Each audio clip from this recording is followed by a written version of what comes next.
మన ప్రభువు అయిన యేసుక్రీస్తు నామములో మీ అందరికీ కూడా వందనాలు తెలియజేస్తూ ఉన్నాం. Praise the Lord. ఈరోజు ఈ ఆదివారమున స్పెషల్ డే.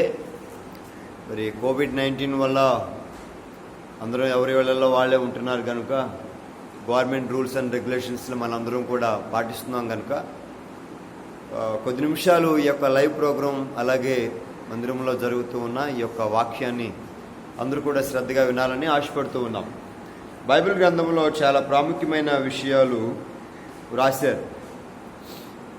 ఆ వాక్యాన్ని మనందరం కలిసి చదువుకుని దైవికమైన ఆత్మీయమైన ఆ విషయాలు నేర్చుకుని దేవుల్లో స్థిరపడాలని మరొకసారి మీ ముందుకి ఈ యొక్క వాక్యాన్ని తీసుకొస్తూ ఉన్నాం. యెషయా గ్రంథము బైబిల్ పట్టణంలోనికి వెళ్దాం. చిన్న ధ్యానం, ఒక పావు గంట. Praise the Lord. యెషయా గ్రంథము 44వ అధ్యాయము 22వ వచనాన్ని చదువుకుందాం. యెషయా గ్రంథము 44వ అధ్యాయము 22వ వచనము చదువుకుందాం. చూడండి. మంచు విడిపోవునట్లుగా నేను నీ అతిక్రమములను, మబ్బు తొలగిపోవునట్లుగా నీ పాపములను తుడిచివేసి ఉన్నాను. నేను నిన్ను విమోచించి ఉన్నాను, నా యొద్దకు మళ్ళు కొనుము. Praise the lord. ఒక చక్కటి వాక్యం ఇది. మంచు విడిపోవునట్లు నేను నీ అతిక్రమములను, మబ్బు తొలగిపోవునట్లు నీ పాపములను తుడిచివేసి ఉన్నాను. నేను నిన్ను విమోచించి ఉన్నాను, నా యొద్దకు మళ్ళు కొనుము. విమోచన అని అన్నది చాలా ప్రాముఖ్యమైన మాట. అతిక్రమములు, పాపములు తుడిచివేయబడుట, దోషములు క్షమించబడుట. అలాగే ఆ దోషాలని క్షమించేది దేవుడు మాత్రమే. దేవుడు మాత్రమే దోషములను క్షమించగలడు, తుడిచివేయగలడు. Praise the lord. పాపము దేంతో పోల్చబడిందంటే, అప్పుడే సిమెంట్తో కట్టిన సిమెంట్ కాంక్రీట్ మీద గీత గీస్తే ఎలా ఉంటుందో మానవుని జీవితంలోని పాపము కూడా అలాగనే వారి జీవితాల్లో అలాగున పడిన గీత ఆరిపోయిన తర్వాత సిమెంట్ మీద చెరపలేవు. అలాంటి దానిని ఒక్క ప్రభువైన యేసు మాత్రమే క్షమించగలడు. ఎందుకనగా లోక పాపములను మోసుకొని పోయే దేవుని గొర్రెపిల్ల. ఆయనకు మాత్రమే పాపాలు క్షమించే అధికారం ఉన్నది. ఎందుకనగా ఆయన పాపము లేనివాడు. నాలో పాపమున్నదని మీలో ఎవడు స్థాపించగలడని యోహాను సువార్త 8వ అధ్యాయము 44లో సవాల్ చేసిన దేవుడు ఆయన.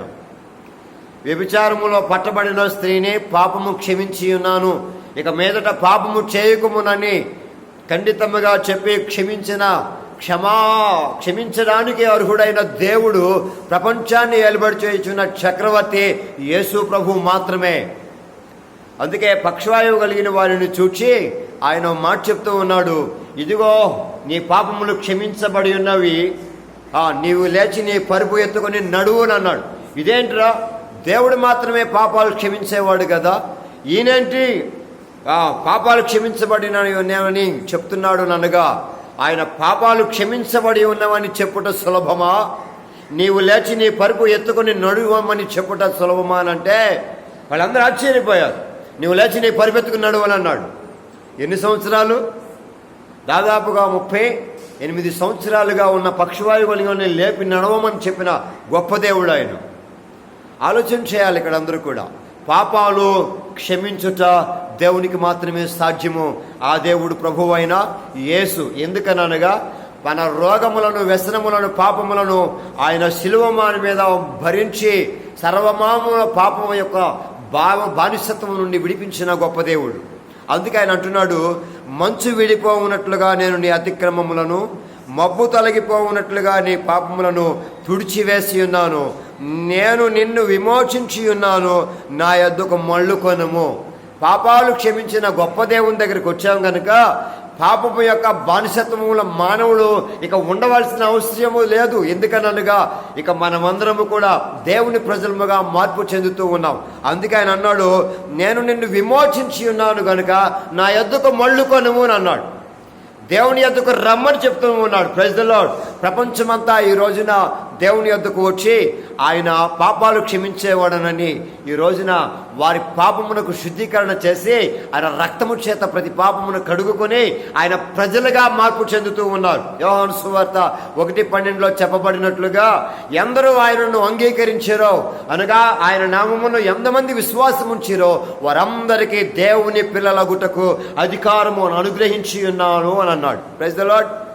కనుక యోహాను సువార్త 1:12 ప్రకారముగా దేవుని పిల్లలుగా మార్పు చెందుట, దేవుని పిల్లలుగా మార్పు చెందడం అంటే దేవుడు ఎలాంటి స్వభావమును, దేవుడు ఎలాంటి ప్రక్రియను, దేవుడు ఎలాంటి పరిశుద్ధతను కలిగి ఉన్నాడో ఆయన పిల్లలు కూడా అలాంటి పరిశుద్ధతలోనికి ఎదగడానికి ఆయన మరొక్కసారి అవకాశం ఇచ్చేసాడు. కనుక పాపముని యొక్క బానిసత్వముగా జీవించవలసిన పని లేకుండా ఆయన మ్రాను మీద మన పాపములను వహించెనునని యెషయా గ్రంథము 53వ అధ్యాయము 4-5 వచనాల్లో చక్కగా వివరించాడు.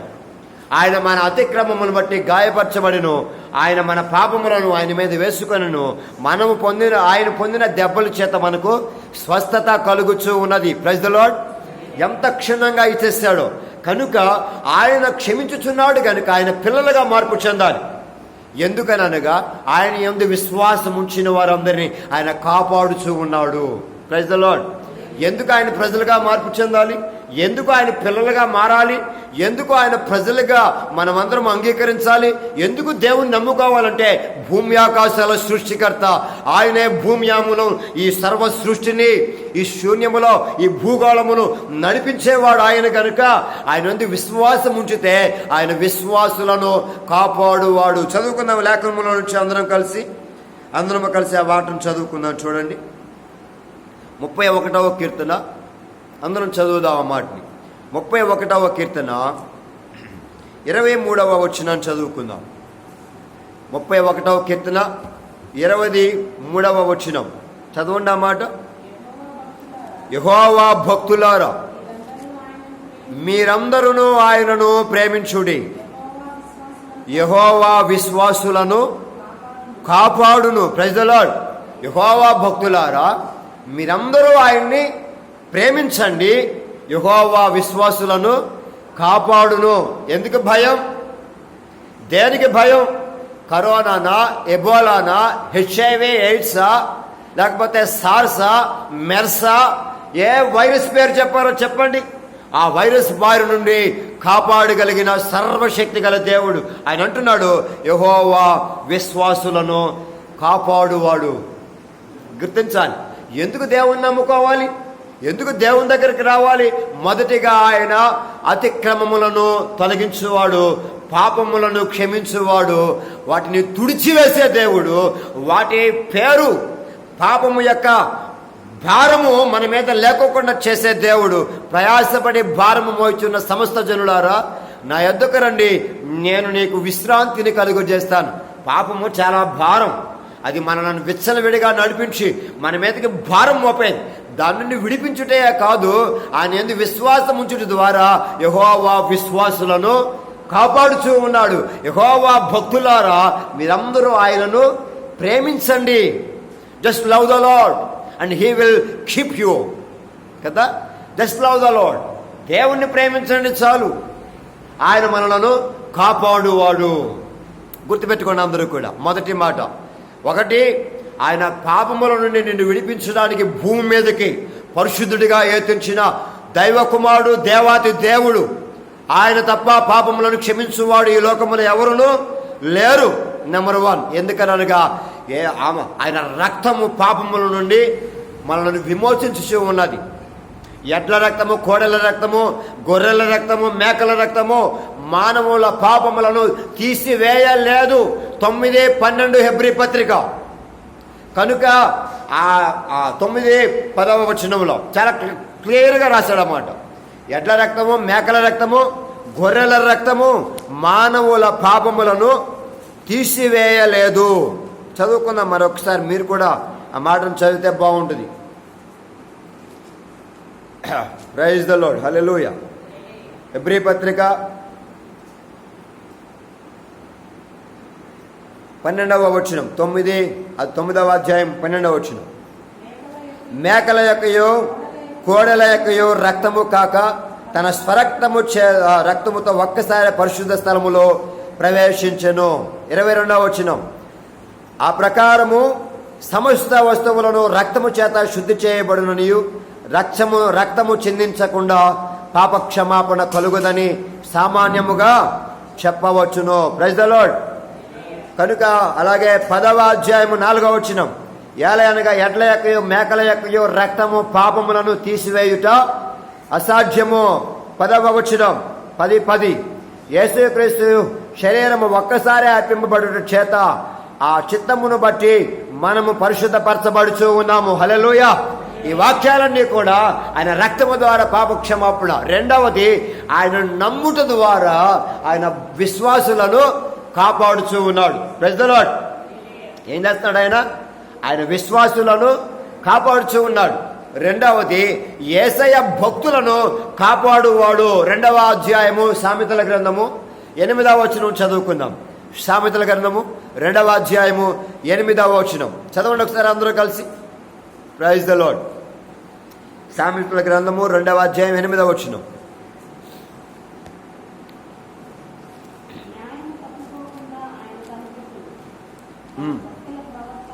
న్యాయము తప్పిపోకుండా ఆయన కనిపెట్టును, తన భక్తుల ప్రవర్తనను ఆయన కాచును. Praise the Lord. ఏం చేస్తాడట? ఆయన తన భక్తుల ప్రవర్తనను కాచును. ఒకటి, ఆయన దగ్గరికి రావడం ద్వారా పాప క్షమాపణ. రెండవదిగా విశ్వాసులను కాపాడువాడు. మూడవదిగా ఆయన భక్తుల ప్రవర్తనను కాచువాడు. ఐగుప్తు దేశంలో యోసేపు యొక్క ప్రవర్తనను కాచింది ఎవరు చెప్పండి? దేవుడే. పాపం అంటే మహాతీపి. అందుకే సామెతల గ్రంథంలో పాపం దొంగిలించిన నీళ్లు తీపి రండి అని పిలుస్తుంది ఒక ఆవిడ. యోసేపు యొక్క ప్రవర్తనను కాచింది ఎవరు చెప్పండి? ఇప్పుడు దేవుడు. ఆయన తన భక్తుల ప్రవర్తనను కాచును. Praise the lord. ఇంకొక విషయం చెప్పనా? భక్తి అని అనగా చాలా ప్రాముఖ్యమైనది. రాజుల 2వ గ్రంథము 4వ అధ్యాయంలోనికి వెళితే అక్కడ ఒక భక్తిపరుడైన దేవుని శిష్యుడు అక్కడ చనిపోయినట్లు కనబడుతూ ఉంది. 4వ అధ్యాయము 1వ వచనం. అంతటా ప్రవక్తల శిష్యులలో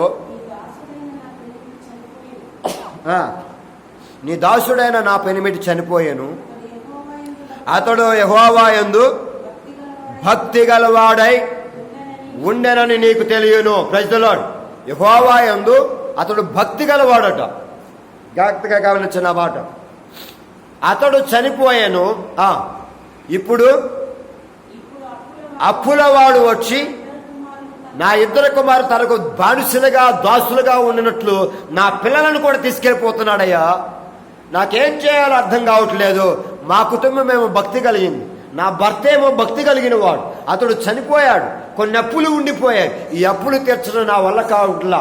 నా పిల్లలను బానిసలుగా తీసుకెళ్ళిపోతే నాకు దిక్కు లేదయ్యా, ఏం చేయమంటావు అని అన్నాడు. అప్పుడు ఎలీషా దైవజనుడు వచ్చి నీ ఇంటిలో ఏమున్నది అని. అయ్యా, కొంచెము నూనె తప్ప నా ఇంట్లో ఇంకేమీయో లేదయ్యా అని చెప్పింది. నీవు వెళ్ళి త్వరగా నీ ఇంట్లో ఉన్న పాత్రలన్నీ తీసుకురా, పక్కింటి వాళ్ళు అరువు తీసుకురా, పాత్రలన్నీ తీసుకొచ్చి ఇంట్లో పెట్టారు. యెహోవా నామమున ఇంట్లోకి వెళ్ళి తలుపు వేసి ప్రార్థన చేసి ఆ నూనెను కుండలో పోయమని అన్నాడు. ఆ నూనె తీసుకొచ్చి ఆమె కుండలో పోస్తూ ఉంటుంటే కుండలన్నీ నిండిపోతూ ఉన్నాయి. కుండలు నిండిపోతున్నాయి, నూనె ఇంకా వృద్ధి నొందుతూ ఉంది. అరువు తెచ్చిన కుండలన్నీ నిండిపోయాయి. ఇంకా అయ్యా దైవజనుడా, కుండలన్నీ నిండిపోయాయి, ఏం చేయాలన్నా? ఇంకా తీసుకురాను అని అన్నాడు. అయ్యా, అరువు ఇవ్వడానికి ఇంకెవరి దగ్గర పాత్రలు ఏమని అన్నాడు. నూనె నిలిచిపోయింది. అప్పుడు చెప్తున్నాడు దైవజనుడు, అయ్యా ఏం చేయమంటావు? నీవు వెళ్ళి ఈ నూనెను అమ్మి నీ అప్పులను తీర్చి మిగిలిన దానితో నీవును నీ కుమారులను బ్రతకండి. Praise the lord. యెహోవా భక్తులను కాపాడువాడు. ఎలాంటి పరిస్థితులైనా రానివ్వండి, ఆయన పిల్లలను, సింహపు పిల్లలు లేమి గలవై ఆకలి కొనిను, తన పిల్లలు ఎన్నడూను ఆకలి కొనరు. Praise the lord. సింహపు పిల్లలు, అడవిలో ఉన్న సింహపు పిల్లలు లేమి గలవై ఆకలి కొనినా తన పిల్లలు ఎన్నడూ కూడా ఆకలి కొనరు. భక్తులను కాపాడువాడు. అందుకే భక్తి చేసి చనిపోయినా వాళ్ళ పిల్లలను విడిచిపెట్టలా. మీరు కూడా మీరు ఎంతకాలము బ్రతుకుతారు అంతకాలం నీ దేవునితో సహవాసంలో ఉండండి. నీవు చనిపోయిన తర్వాత నీ పిల్లల తరాలు కాపాడబడతాయి. మా నాయనమ్మ మా తాతయ్య గారు చనిపోయినాక 46 సంవత్సరాలు విధవరాలుగా ఉంది. ఎన్ని సంవత్సరాలు? మా నాయనమ్మ ఈ ఊరు వచ్చినాక మా తాతయ్య గారు చనిపోయినాక 46 సంవత్సరాలు విధవరాలుగా ఉంది. 46 సంవత్సరాలు విధవరాలుగా ఉండి ప్రార్థన ప్రారంభించింది, సువార్త ప్రారంభించింది ఈ ఊర్లో.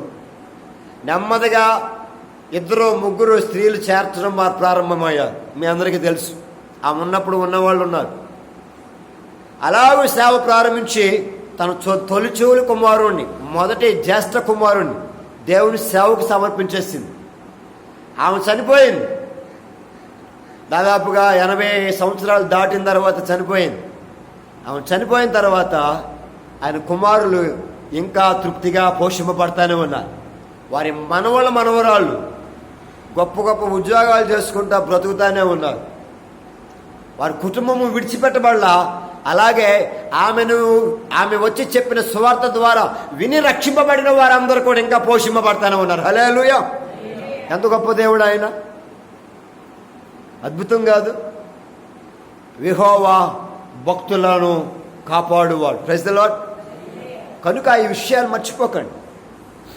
ఆయన గొప్ప దేవుడు, మనలను కాపాడువాడు. మరొక మాట మనం అందరం చదువుకుందాం. అందరం కలిసి 97వ కీర్తన 10వ వచనాన్ని చదువుకుందాం. 97వ కీర్తన 10వ వచనం ముగింపులోనికి వెళ్ళిపోదాం. Praise the Lord. యెహోవాను ప్రేమించు వారులారా, చెడుతనమును అసహించుకొనుడి, తన భక్తుల ప్రాణమును ఆయన కాపాడును. Praise the lord. దేవుని భక్తులు ఏం చేయాలంట? భక్తి చేస్తున్నాం, బాగానే ఉంది. ఏం చేయాలా? చెడుతనమును అసహించుకోవాలి. భక్తి చేస్తే సరిపోదు. యెహోవా భక్తులారా, మీరు చెడుతనమును అసహించుకొనుడి, ఆయన భక్తుల ప్రాణమును ఆయన కాపాడుతాడు. మీరు గమనించారా లేదు? యోబు ఊజు దేశములో మహాధనవంతుడు, భక్తిపరుడు, దేవుని యందు భయభక్తులు కలిగిన వాడు. ఏం చేశాడట? చెడుతనమును విసర్జించిన వాడు. Praise the Lord. 1వ అధ్యాయం 1వ వచనం చదవండి, మీకు అర్థమవుతుంది. ఊజు దేశములో యోబు అను ఒక మనుష్యుడు ఉండెను. అతడు యథార్థవంతుడును న్యాయవంతుడును దేవుని యందు భయభక్తులు కలిగి చెడుతనమును విసర్జించిన వాడు. Praise the lord. దేవుని భక్తులు ఏం చేయాలి చెప్పండి? దేవుని భక్తులు ఏం చేయాలి? ఈ రోజున సంఘము, దేవుని ప్రజలు భక్తితో పాటు పాపాన్ని కూడా తీసుకుపోతూ ఉన్నారు. భక్తితో పాటు లోకాన్ని వాళ్ళతో పాటు ఉంచుకుంటూ ఉన్నారు. అందుకే అంటున్నారు, దేవుడు చెప్తున్నాడు యాకోబు పత్రిక 4:4లో,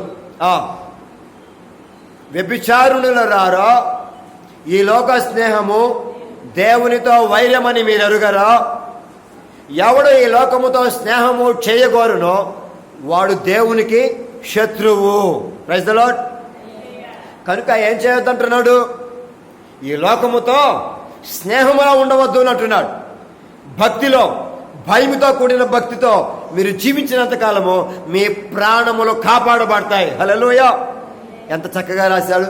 యెహోవా భక్తులారా, చెడుతనమును అసహించుకొనుడి, యెహోవా తన భక్తుల ప్రాణమును కాపాడును. Praise the lord. ఇప్పుడు చెప్పండి, దేవుని యందు భయభక్తులు కలిగిన ఆయన పిల్లలను ఎలా కాపాడాడు ఆయన? ఎంతమందిని కాపాడాడు ఆయన? అందరూ ఆలోచన చేయాలి. వాక్యం చెప్పుకుంటా పోతే చాలా ఛానల్స్ వస్తూ ఉంటాయి.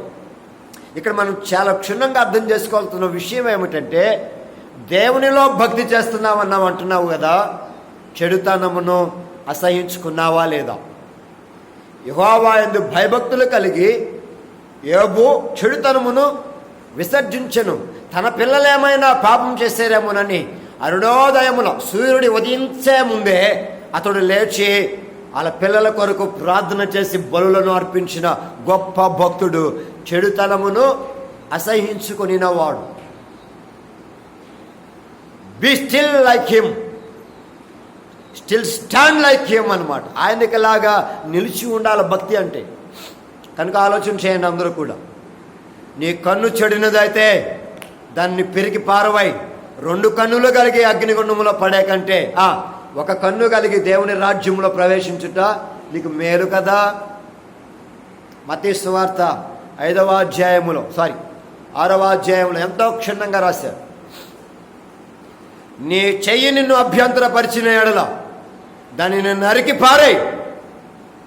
2 చేతులు కలిగి 2 కాళ్ళు కలిగి అగ్నిగుండములోకి వెళ్ళాకంటే ఒక చెయ్యి కలిగి 1 కాలు కలిగి కుంటివాడవై పరలోకంలో ప్రవేశించడం నీకు మేలు కదా అంటే పాపం ఎంత డేంజర్ కదా.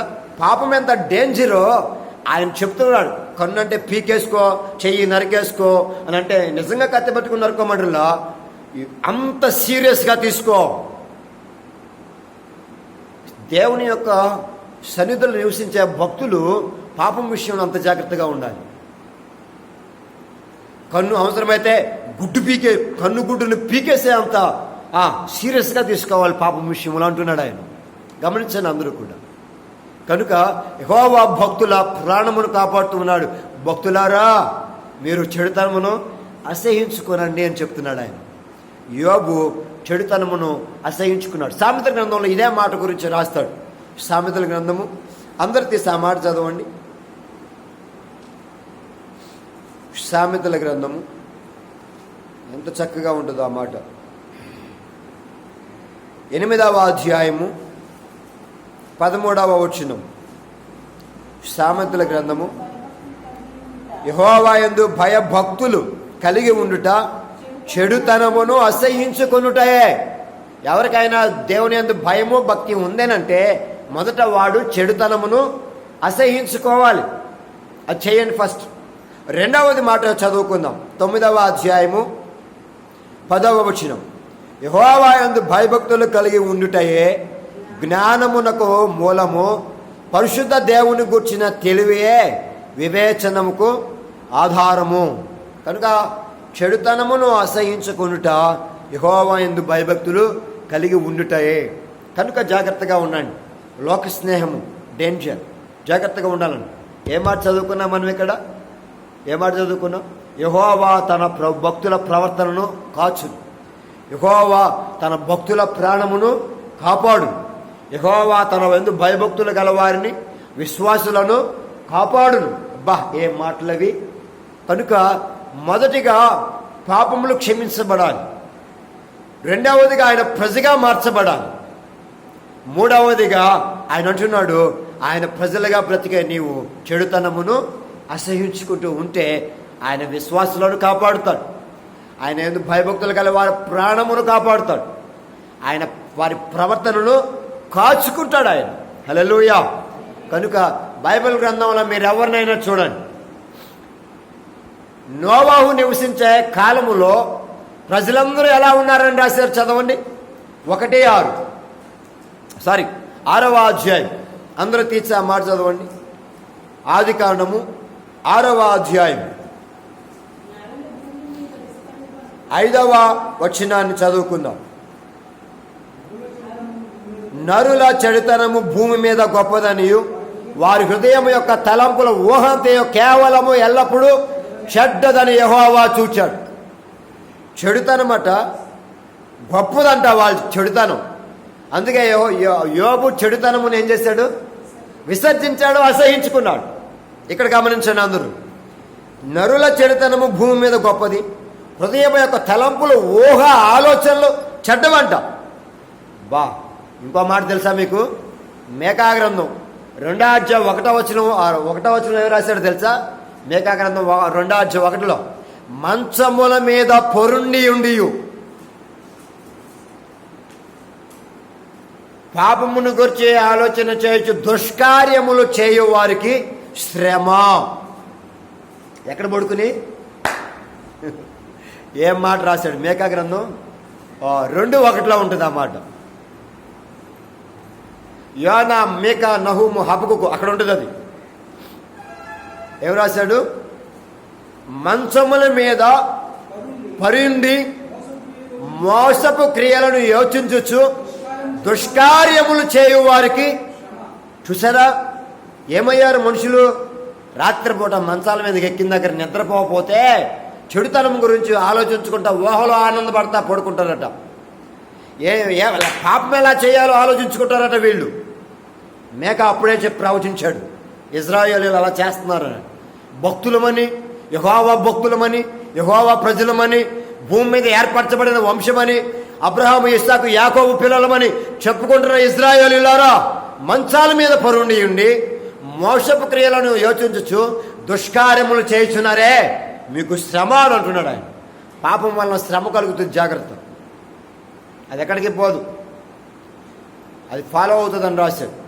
సంఖ్యాకాండం 32:23 అంటాడు, మీరు గనుక యెహోవాను అనుసరించిన యెడల మీ పాపము మిమ్మలను పట్టుకొనును, అది మిమ్మలను వెంబడించును అని అన్నాడు.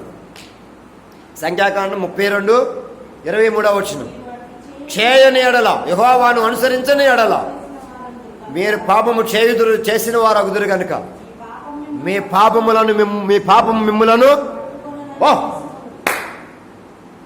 ఎవరు పట్టుకోవాలి? పాపమే వచ్చి పట్టుకుంటుందట. అందుకే మంచాల మీద పరుండి దుష్కార్యములు యోచన చేసి పాపం చేయవారి శ్రమ కనుక జాగ్రత్తగా ఉండండి. ఇక్కడ రాశాడు కదా, యోబు అందుకే అన్నాడు, చెడుతనమును అసహించుకో. ఇక్కడ రాశాడు ఏమని? నరుల చెడుతనము భూమి మీద గొప్పది, వారి హృదయం యొక్క తలంపులని ఊహనంతే కేవలం ఎల్లప్పుడూ చెడ్డది. ఆ సమయంలో నోవాహు ఎలా ఉన్నాడట? నోవాహు చదువుదాం, 8వ అయితే నోవాహు యెహోవా దృష్టి యందు కృప పొందిన వాడాయను. 6:9 నోవాహు వంశావళి ఇదే. నోవాహు నీతిపరుడు, తన తరము వారిలో నిందారహితుడనై ఉండెను. నోవాహు దేవునితో నడిచినవాడు. చెడిపోయిన వారితో స్నేహం చేయాల. చెడిపోయారట, వారి యొక్క తలంపులోని ఊహ కేవలం చెడ్డదట. ఊహ ఎలాంటిదట? మంచాల మీద పొరుండి అలా ఆలోచిస్తున్నారట. మీకు 2:1 సో ఇక్కడేం చెప్తున్నాడంటే, నోవాహు అలాంటి వాడు కాదట, నీతిపరుడట, నిందారహితుడట, దేవునితో నడిచాడట. దేవునితో నడవడం అంటే వాక్యం ఏం చెప్పింది, దైవజనుడు ఏం చెప్పాడు, వాక్యం ఏం చెప్తుంది, నేనేం చేయాలి, నన్ను ఎందుకు రక్షించుకున్నాడు అనని భక్తిలో బ్రతుకుతూ ఉంటే అలాంటి భక్తులను యెహోవా కాపాడుచున్నాడు. వారి ప్రాణములను విమోచించుచూ ఉన్నాడు. హల్లెలూయా. చివరి మాట చదువుకుని ప్రార్థన చేసుకుందాం. ఎలా కాపాడుతాడో చదువుకుందాం. చూడండి, కరువులనట వారి ప్రాణములను కాపాడుతాడట. అందరూ కలిసి కీర్తన గ్రంథంలోనికి రండి. కీర్తన గ్రంథము 33వ కీర్తన 18వ వచనం. 33వ కీర్తన 18వ వచనం. వారి ప్రాణమును మరణము నుండి తప్పించుటకును, కరువులో వారిని సజీవులుగా కాపాడుటకును యెహోవా దృష్టి ఆయన యందు భయభక్తులు గల వారి మీదను ఆయన కృప కొరకు కనిపెట్టుకుని వారి మీద నిలుచుచున్నది. Praise the lord. ఎలాంటిదట? వారి ప్రాణమును మరణము నుండి తప్పించుటకును, కరువులో వారిని సజీవులుగా పోషించి కాపాడుటకును యెహోవా దృష్టి ఆయన యందు భయభక్తులు గల వారి మీదను ఆయన కృప కొరకు కనిపెట్టుకుని వారి మీద ఉన్నది. జాగ్రత్త. ఆయన దృష్టి, ఆయన కనుగ్రుడి లోకమంతటా సంచారము చేయుచూ ఉన్నది. ఆయన కన్నులు ఏం చేస్తున్నాయట చెప్పండి? అక్కడే అదే కీర్తనలో రాశాడు. ఆ మాట చదువుతారా? అందరం కలిసి చదువుకుందాం. చూడండి, 13వ వచనం. అదే 33వ కీర్తన. యెహోవా ఆకాశం నుండి కనిపెట్టుచూ ఉన్నాడు, ఆయన నరులందరిని దృష్టించుచూ ఉన్నాడు. తానున్న నివాసములో నుండి భూ నివాసులందరి వైపు ఆయన చూచుచూ ఉన్నాడు. చూడండి, జాగ్రత్తగా కనిపెడుతున్నాడు. ఎవరు ఆయన దృష్టిలో పడతాడా? ఎవడు భయభక్తులు కలిగిన వాడు, ఎవడో ఆయన చెడుతనమును విసర్జించిన వాడు చూస్తున్నాడట. ఆయన కరువులో నిన్ను కాపాడడానికి, సజీవులుగా ఉంచడానికి. ప్రార్థన చేసుకుందామా? అందరూ చిన్న ప్రార్థన చేసుకుందాం. ఎంత గొప్ప దేవుణ్ణి కలిగావు, చెడుతనమును అసహించుకున్నావా?